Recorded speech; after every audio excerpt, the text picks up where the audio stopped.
Je suis le Dr Magali Briade, je suis psychiatre et addictologue à la clinique Mon-Repos à Écully. Je suis le médecin coordinateur de l'hôpital de jour. Cet hôpital de jour a deux filières distinctes. Une filière qui est destinée aux patients tout venant, mais nous avons également une filière qui est destinée aux patients soignants que nous accueillons ici depuis 2018. Je m'appelle Yvan Emck, je suis psychologue à la clinique Mon-Repos au centre de jour. Nous rencontrons le plus souvent des soignants qui viennent consulter pour des problématiques, donc soit de burn-out, soit de dépression qui vient compliquer ce burn-out. Et surtout, il y a quelques troubles cognitifs associés très lourds, des manques du mot, des troubles de la mémoire par exemple. On a des individus qui sont aussi beaucoup plus sujets au stress, à l'anxiété. Et également de l'usure compassionnelle, bien fréquente chez les soignants. On est entre 50 et 60% de professionnels de santé qui présentent des symptômes évocateurs de burn-out. Ce qui a fait qu'on avait ouvert cette filière spécifiquement dédiée aux professionnels de santé, c'était pour lutter contre le retard d'accès aux soins et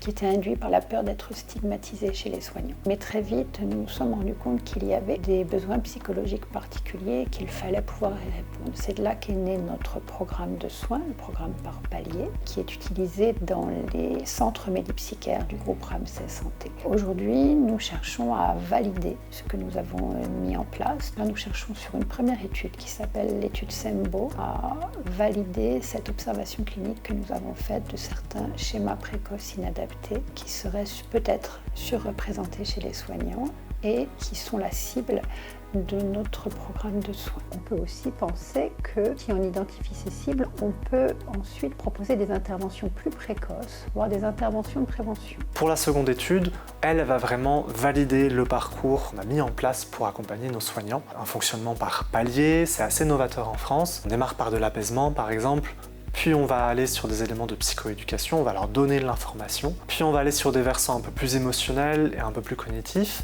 et de là, parfois, pour certains, on peut aller encore un petit peu au-delà, vraiment sur des traits de fonctionnement, des traits de caractère. La direction de la recherche et de l'enseignement du groupe Ramsay Santé nous offre toute l'infrastructure de soutien pour pouvoir mettre en place ces études et les réaliser. Et aujourd'hui, nous soutient techniquement dans sa réalisation. C'est vrai que d'avoir des études concrètes et de pouvoir en mener une et d'être accompagné, c'est une chance qu'on n'a pas partout et je me suis dit que c'était quelque chose qui était enrichissant à la fois pour moi mais aussi pour les patients qu'on accompagne. Il me paraît important qu'un acteur comme Ramsay s'engage sur la question de la santé mentale des soignants parce qu'en termes de santé publique, il est important que l'on puisse développer des centres spécifiquement dédiés à l'accueil des soignants sur l'ensemble du territoire. J'adore ce que je fais, mais pour moi, ce n'est pas une finalité de soigner des soignants qui ne vont pas bien. Ce que l'on a pu développer avec cette expérience, ce serait assez intéressant de l'intégrer le plus précocement possible dans les études, les étudiants en santé. Leur expliquer que ce n'est pas une fatalité, qu'il y a des choses à faire. Mon livre, Le burn-out des